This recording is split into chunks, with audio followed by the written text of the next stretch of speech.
Dona Paula IT habitat सुरू करपाक परत सरकारी पावण्याचेर हालचाली सुरू जाल्यात। उद्देगीक मंत्री माविन गोदिनोन सोमारा इन्व्हेस्ट गोवा समिटा वेळार एका प्रश्नाक जाप दितना हे विशीं म्हायती दिल्या।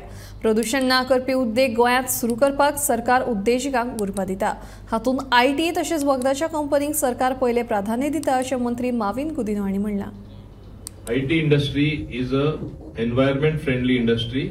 We are promoting IT in a big way.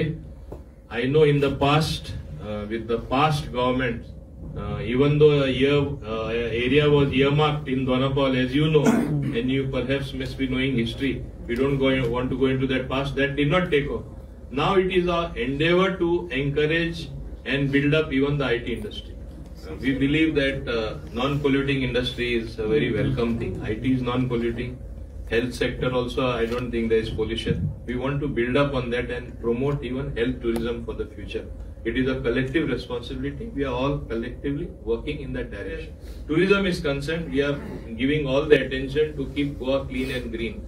And other initiatives in terms of ultimately tourism also is an industry. Anything investment that is made in tourism will be classified, it will come to investment promotion board, we will clear the proposal.